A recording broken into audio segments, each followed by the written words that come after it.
I like questions. I ask a lot of questions. If you're new here, get used to that. Why is this guy asking so many questions? Shouldn't he just be telling me what he knows? But sometimes questions keep us moving along. Questions are part of relationships. Questions are part of self-awareness. And I usually have a lot of questions when I'm watching a movie or a documentary or a show. And I'm old enough now where I watch 60 Minutes. And I look at these stories and I say, man, these people have faced amazing things and they are heroes. And they have faced fear and they have faced war and they have faced sickness and they have faced regimes and they have faced all sorts of things. And yet they push past that, and I begin to ask myself the question, what would I do? I begin to ask the question, how would I respond in that very same situation? And so here's a real life example that I think will hit most of us, especially if you are a man in the room. And if you're not quite yet a man and you're a young man or you're a boy in the room, learn from our mistakes on this. Because there's a very big difference when my wife gets sick. And when I get sick. And you can judge me all you want.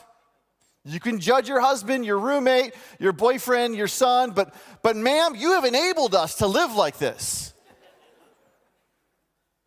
You love having your boy being a mama's boy, but one day you have to hand the baton of that mama's boy to somebody else. And it got really quiet in the room right now. You're like, I'm not ever handing off that baton. Should be lucky to join our family.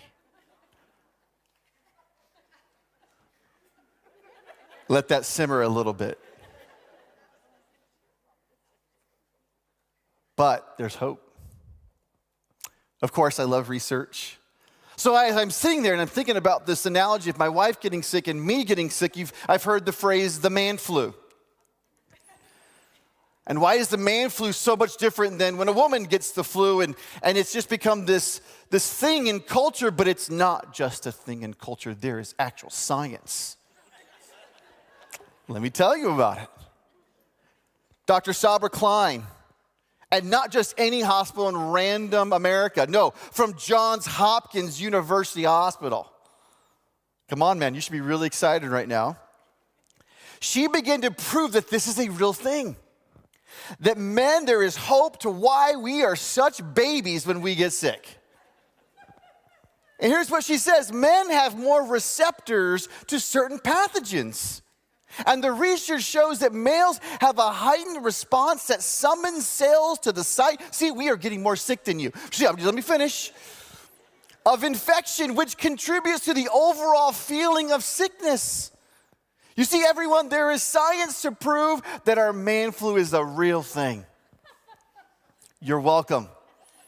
We're going to close the Bible. We're going to move forward. Except that's not the full story. Because she also goes on to say, but there are also other contributing factors to why men feel more sick. Like they take too many risks with their bodies. They do not take care of their bodies as well. They avoid healthcare professionals, and most worrisome and the most gross, we don't wash our hands the way women wash their hands. I think that might be a contributing factor to our sickness. So there's full perspective, right? And then I sit back and I watch my wife, who gave birth to 4 children, one of them with no drugs. I was there. She broke my hand in the process. Just joking, she didn't. And I was just like having a great time. This might be too much for some of you, but most of you won't care. She is in the process of pushing out these children. She is in pain that she knew was going to come. For 40 weeks, she knew that pain was going to come. She could not avoid it. And you know what I'm doing? Babe, this is the coolest thing ever. Hold on. And I'm going down, I'm like, they're coming. What I just did? Yes, I'm the guy who looked between her legs because I wanted to be the first one to see my child. I'm that guy. But if I were her, I would be, get away from me. And my wife's so grace-filled. She had so much. She was just so glad that I was excited to be a dad. But she says, don't ever do this to me again. And then we adopted our 5th child. And so she didn't have the 40 weeks of getting ready for Maxwell, but she had the worry and the fear that somebody else was going to give birth to a child she was going to raise. And what if he doesn't love me? And what if he says those things to me? And what if one day he says the words, you're not my real mom? And here I am trying to get out of bed just because I have the flu. Perspective. She's my hero. And I love her so much. And yet, you put me in that same situation, I'm like, I don't believe in having children. That would be me. But then for us, what happens when we face these challenges? What happens when we face the real challenges of life? Not just man flu, not just getting sick, not just whatever's happening in your family, not just stubbing your toe, breaking a finger. Those are all things that really happen. But what about the issues of life that if we're not careful can truly overtake us? The very things that if somebody looked at you and you gave up on the situation, they would say, oh, it's okay. Because we're expecting the fear, we're expecting the loss, we're expecting the sickness, we're expecting the brokenness, the fact that we don't have money. We're expecting having to file for bankruptcy. All those expectations, it's okay. Life happens. And if we're not careful, we can so easily give into it. And today we're talking about courage and facing the very thing that is attacking us, the very thing that is wanting to overtake us. And courage, courage, the ability to conjure up strength as we face fear, pain, or grief. Courage, the very thing that keeps my eyes locked on a screen when I see somebody else emulating courage. And yet sometimes I wonder if I can do that myself. Courage to watch the superhero. Courage to watch that woman get past whatever circumstances and see her win. Courage to see that young man get past whatever obstacles he had to face and now he wins. And yet I sit in the comfort of my home on a couch celebrating and giving time and money for somebody else's courage, and yet here I am avoiding these situations of my life. When you have the ability to walk in courage. Quotes like this keep us going. I love it. I'm not going to say it with an English accent, although I really want to. But all men die, but not all men really live. Who said that? Sir William who? Wallace. Braveheart. Or how about this one?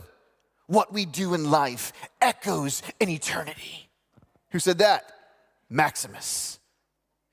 Gladiator.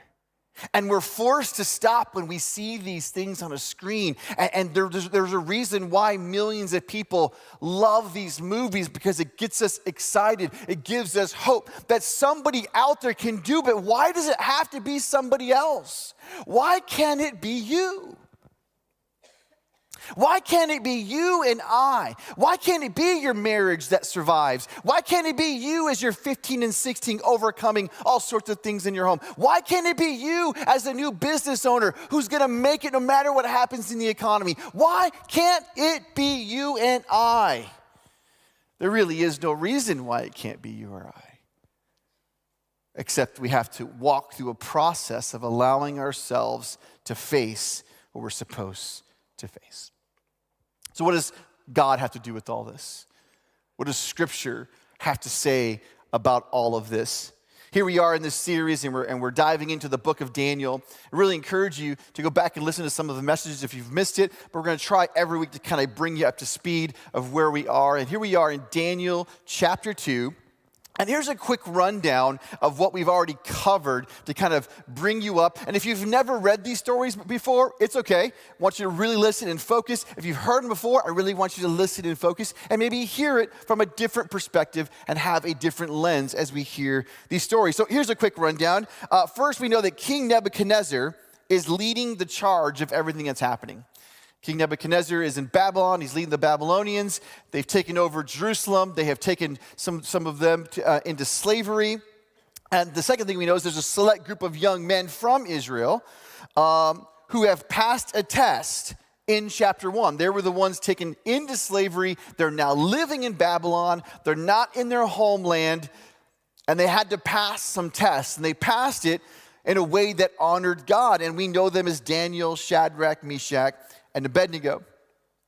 The third thing we know is not only do they pass the test, but they are found to have favor with God and find favor among humanity, among men at the time. And were added to the king's service as what's called wise men. And the last thing we know as we go into this is this. They have yet to give in, and they do things that to do things that would go against their conscience.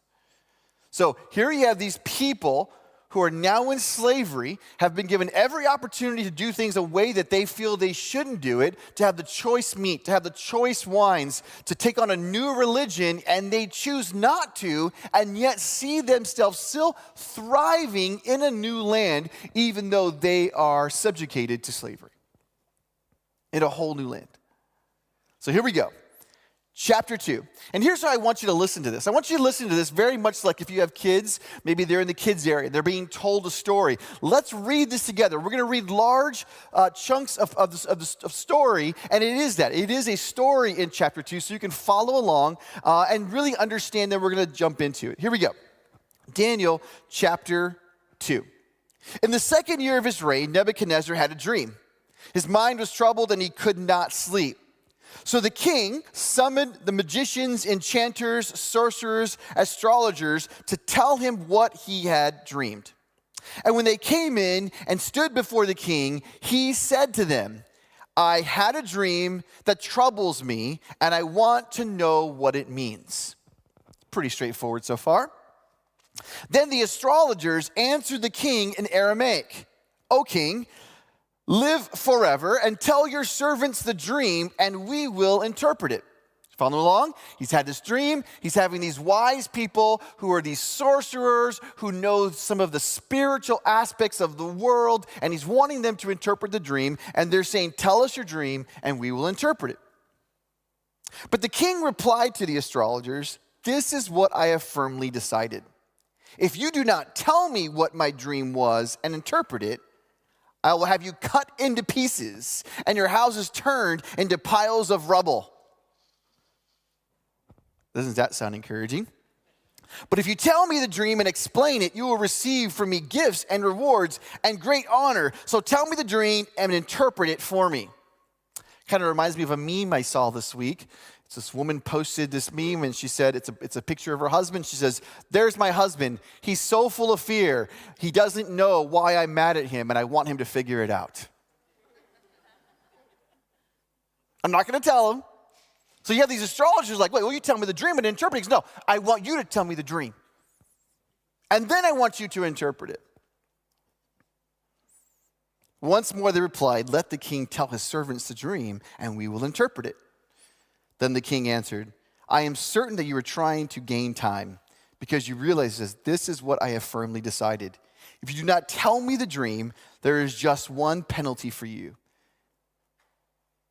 You have conspired to tell me misleading and wicked things, hoping the situation will change. So then tell me the dream, and I will know that you can interpret it for me. And the astrologers answered the king, there is not a man on earth who can do what the king asks. No king, however great and mighty, has ever asked such a thing of any magician or enchanter or astrologer. What the king asks is too difficult. No one can reveal it to the king except the gods, and they do not live among men. So I hope you understand what's happening here. Along with the dream and wanting somebody to interpret it, he is asking for something that seems impossible. And in their earthly standards as astrologers and magicians, they're saying nobody can do this but the gods themselves, and they do not live amongst us. The king gets really upset. Of course, he's the king. He gets whatever he wants, and yet he cannot get somebody to step in and to do this. And so he sets out the decree that all of the wise men, everybody who works in his court, is going to die unless somebody can actually come through. Now, if you remember about chapter 1, is that these boys from Israel, Daniel, Shadrach, Meshach, and Abednego, they were added to the wise men. So they're included in the group of people who's about to die because nobody can interpret the dream. And so they go about telling all the magicians, you're about to die. The king has ordered the decree. Everybody's going to be taken out. And it gets back to Daniel. It gets back to Daniel what is happening. And these men who are loyal to God, who are now in slavery, who are now in impossible situations, find themselves in another impossible situation, and they might lose their life to no fault of their own. They didn't do anything wrong. They've actually done everything right. I mean, have you ever felt that way? I've done everything right. I've tried to do the right things. I tried to go to school. I try to help people. I try to serve people. I try to get involved. I try to make the world a better place. I give to those in need. I do all the right things, and yet here I am facing a situation. There's no fault of my own. These young men understood it. So what is the rest of this passage, and what does this passage teach us about facing fear and courage? Number one is this: we have to face reality. And I know sometimes we don't like reality, but reality really is your friend. You ever have been friends with somebody who just cannot live in reality? I mean, or you raised a child, or you have a parent, or you have a grandparent, or you have a best friend who just cannot face the reality of a situation. And it's delaying the outcome. Daniel faced the reality. See, by the time Daniel hears the news, he knows how dire the situation is. They're trying to survive in a land that is not their own, and yet a decree went out that he cannot control. And he begins to face reality, and he goes back to the other three boys, and he's like, let me tell you what we need to do. So verse 18, he says this in Daniel chapter 2. He urged them, this is Shadrach, Meshach, and Abednego, to plead for mercy from God of heaven concerning this mystery, so that he and his friends might not be executed with the rest of the wise men of Babylon. And they began to settle in to the situation. And I know sometimes in a new year, everybody kind of has this idea that it's a new year, it's a fresh start, we're gonna do all these things new, but you know, your credit card doesn't tell you that. Your job doesn't treat you like that. Your son or daughter who's hooked on some sort of substance didn't say, oh, it's a new year, I'm going to stop. The realities and the pains of our life carry over from one year to another. They're not bound to 12 months on a calendar. They faced the reality of it. But then they quickly went to number two. And number two is this: they expect godly intervention. They expected godly intervention. So here we go, starting in verse 19. And during the night, this is right after verse 18, during the night, the mystery was revealed to Daniel in a vision. Then Daniel praised the God of heaven and said, praise be to the name of God forever and ever. Wisdom and power are his. He changes times and seasons. He deposes kings and raises up others. He gives wisdom to the wise and knowledge to the discerning. He reveals deep and hidden things. He knows what lies in darkness, and light dwells with him. Verse 23, I thank and praise you, God of my ancestors. You have given me wisdom and power. You have made known to me what we asked of you. You have made known to us the dream of the king. Godly intervention. The first time I ever saw something like this, I was 20 years old, and I was a new Christian. I was a sophomore in college, and I'm trying to figure out this whole God and church thing. Even though I was raised in church, I rejected all of it, never made a profession of faith. My dad was a pastor, and I was the worst person in his church. I sold drugs at church, and did all sorts of things at church. I was so bad that board members would not let their kids hang out with me. That's bad. Church people were like, we love the pastor, don't like his kid. So here I am trying to follow Jesus, trying to understand, do I believe this or not? I believed in the good works my parents did, but I didn't necessarily believe in the God that they followed. And here I am trying to figure it out. And I remember giving my life to Christ or hanging out in a student ministry similar to what we have, and hanging out with a bunch of college-age people who are leaders in the student ministry. And I'm at my leader's house, and we were there for a few hours, and then we went on a hike, and we did all sorts of things, and one of my friends lost her keys. So what do you do when your friend loses her keys? You start looking for the keys. You start backtracking and trying to trace your steps, and so we're all doing that. You know what my pastor does? It was the weirdest thing. Now, if you're a church person, you might be like, oh, that sounds pretty cool. I was not a church person. I was like, that is freaking weird.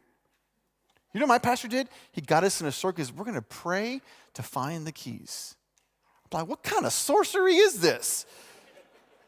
We're going to pray to find the keys. And God's going to show us where the keys are. I'm like, I'm out. I don't want to be in this circle. I don't know what's happening in this circle. But whatever voodoo you're doing, I do not want you to do it to me. So I literally stood out the side of the circle. I don't want to be part of it. And they're all holding hands. Oh, God, show us where the keys are. I'm like, this is stupid. There's not even good science behind this. And he prays. He's done praying. You know what my pastor does? Leaves the circle, walks outside the house, goes to the hiking trail we were on, and walks right to the keys.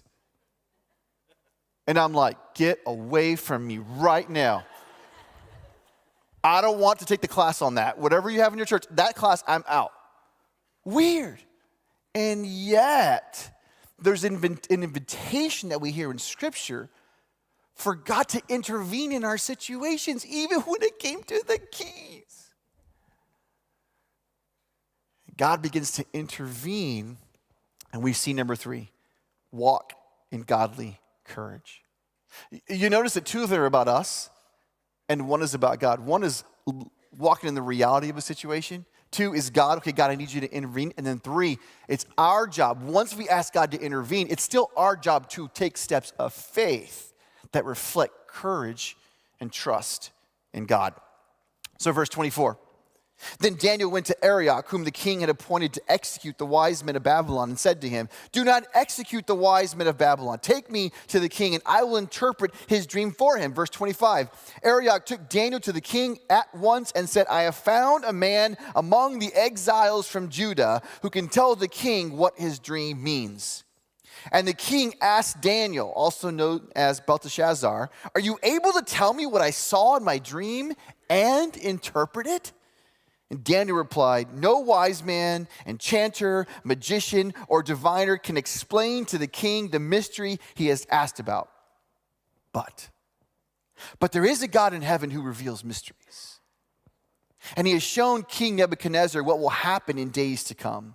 And your dream and the visions that pass through your mind as you were lying in bed are these. And he begins to tell him about the dream in detail. There's 20 verses, just the detail of the dreams. As he begins to take steps of courage. And it reminds you and I that sometimes when something doesn't make sense, it might be the right thing to do as long as God is leading you, is interrupting your situation to do something that might seem out of the ordinary. I shared this before, best man in my wedding. His name is Chad. He worked for Price Waterhouse, big accounting firm. It's around the country, and he was making his way up after graduate school. And he left working for Price Waterhouse, even though he was on a really great track, to go work for one of our friends as his CFO.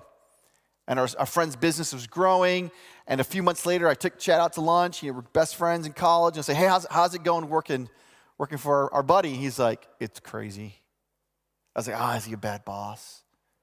No, he's actually a good boss. So why is it crazy working for him? We run a business. You run a church, I run a business. I said, no, I get that. But why is it crazy? He's like, because God tells our CEO things to do, and then he goes and says them out loud. Like what? Every time we meet with the bank, he goes in and says, God told me we're going to do this, and you're going to give me this amount of money. And here I am, a CFO, so embarrassed. This is not how you do business. This is not how you talk to people who have millions of dollars that you need for your business. And yet, you know what happens every time, Carlos? They give us the money. Every time. See, sometimes we just need to walk in something that sounds ridiculous to us, but actually sounds perfectly sane in the eyes of God. That's what walking in courage looks like. And here's how valid and how on point Daniel was. Verse 46. Then, after hearing all of this, King Nebuchadnezzar fell. I'm going to say this word really carefully. Prostrate before Daniel and paid him honor. Some of you just got that. And paid him honor and ordered that an offering and incense be presented to him. And the king said to Daniel, surely your God is the God of gods and the Lord of kings and revealer of mysteries, for you were able to reveal this mystery. Then the king placed Daniel in a high position and lavished many gifts on him. He made him ruler over the entire province of Babylon and placed him in charge of all its wise men. And moreover, at Daniel's request, the king appointed Shadrach, Meshach, and Abednego administrators over the province of Babylon, while Daniel himself remained at the royal court. And you're like, wow, they got into leadership. Wow, they had all this honor. Wow, somebody saw the gifts in them. See, it all turned out for them. And you forget that they're still slaves. You forget that their situation and circumstance didn't actually change. They still weren't home. But even though they're in a situation they don't want to be in, God proves that he is with them. So what does this mean for you and I? See, if we're not careful, we'll hear and read a story like this and we'll celebrate. Oh, look, Daniel and the 3 Hebrew boys. Yay! And we'll act like we're 8 years old hearing a story for the first time, but we know that's not how life really works. What does it mean for you? It means that if God was with them, and these stories in Scripture help us understand the heart of God and the essence of who God is, do you not know that the same God who was with them is the same God who wants to be with you? The same God who downloaded information to them is the same God who wants to intervene with you. That the same God who called them to be courageous is the same God who will be with you when you are courageous. The story is for you and I as well. And I used to think people who had faith never face these situations because they walk in courage and they're like, yes, we're going to face it head on. You want to know why I thought that? Because my dad's like that. My dad's battling cancer. My dad needs to have a transplant, and he's on a list in Dallas, and he can't travel. And I called him. He called me yesterday, and we're on the phone like, Dad, how you feeling? He's like, I got this and this going on. But you know what, man? God is so good. Man, yesterday I was at a bakery, and I talked to this lady, and she began to cry, and I began to share Jesus, and she gave her life to Jesus right there in the bakery. Isn't that amazing, son? And I was like, yeah, but I was calling you about your cancer. Did his cancer go away? But is God with him in the middle of the cancer? What does that mean for you? Why can't we live like this? So here's a few more questions. And I love asking these questions because you're not going to be able to escape them. Here's the first one. What are you facing where you need to allow reality to set in? What are you facing where you need to let reality set in? I'm going to be honest with you. Really, I try to be as transparent as possible. This afternoon, my wife and I get on an airplane, and we're going to Colorado. And you might be thinking, oh, you're going skiing. I wish. You know what Libby and I are doing? As my wife and I prepare for May 7th, and we're going through a transition here at our church, and Pastor John has released the church to be under my care starting on May 7th. Really excited about that, but there's work to do. Work in our heart and our soul and our marriage and our finances, and the leaders of our church, our board and our overseer have asked us to do a lot of work because we want to have a healthy leader. So you know what Libby and I are doing over the next 5 days? We're going to be in counseling every day from here to Friday. Yay! Woo! What'd you do in Colorado? I sat with the shrink. We're doing a marriage intensive. And can I tell you something? I love to be in control, and I don't want this joker to ask me a bunch of questions about my marriage. We're fine. We're 23 years in, been together 24 years. But the truth is, do I want the next 23 to be better than the first 23? But the truth also is, I don't know what he's going to ask. I tried to cheat. Hey, is there any pre-work we should do? Nah, just show up. Oh, man. But if I have to face reality, what's the reality you're having to face? Is it about your finances? Is it about your health? Is it about a lack of relationship with Jesus? Is it about that you know Jesus, but it's not a growing relationship? You know, next week people are going to be baptized and they're going to go public with their faith. What would happen if you are sitting in an audience and you're watching a 15-year-old, 25-year-old, 35-year-old acknowledge their need for Jesus while we sit in a chair and we know it, but we won't acknowledge it? What are we facing? What's the reality? Number two, where are you needing godly intervention?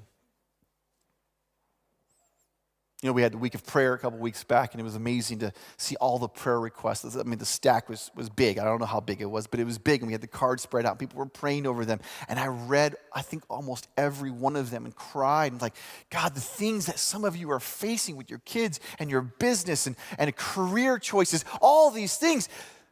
And if you're willing to put it on a card for the people of prayer to pray over, are you also willing to ask God to intervene and to take action on those very things?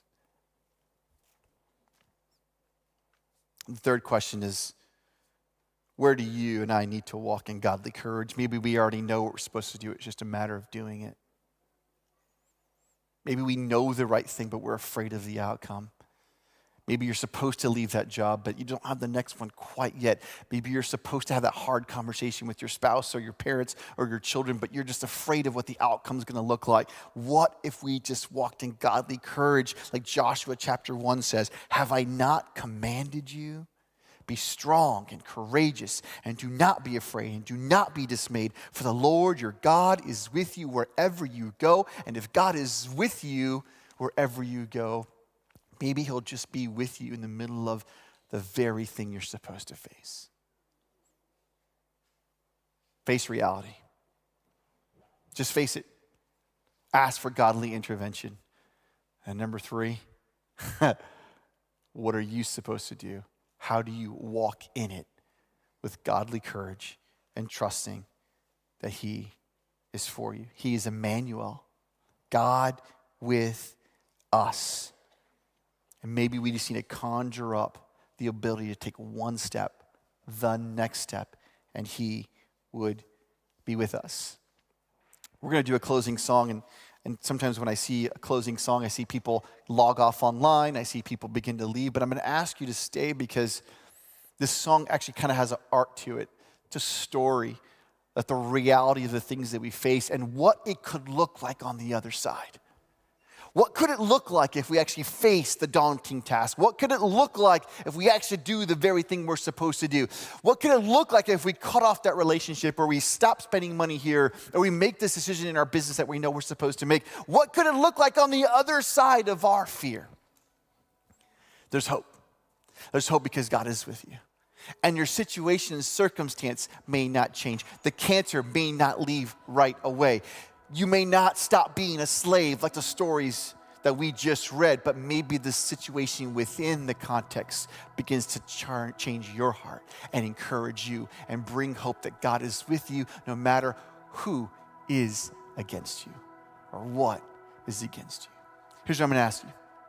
If you'd be willing to say, this week, I'm going to start facing some reality. This week, I might ask God just to finally intervene. I can't do it in my own strength. Or this is the week I'm going to finally begin to step out and do the very thing I know I'm supposed to do. If you could say yes to any one of those, will you just stand with me today? Yeah, just stand. Just say, you know what? I'm going to face the reality of my situation. I'm not going to live in la-la land. Number 2, I'm going to ask God to intervene in my situation. Or number 3, I'm going to finally begin to step out.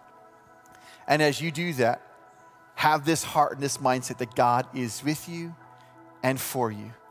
And let's begin to sing this song as our prayer together.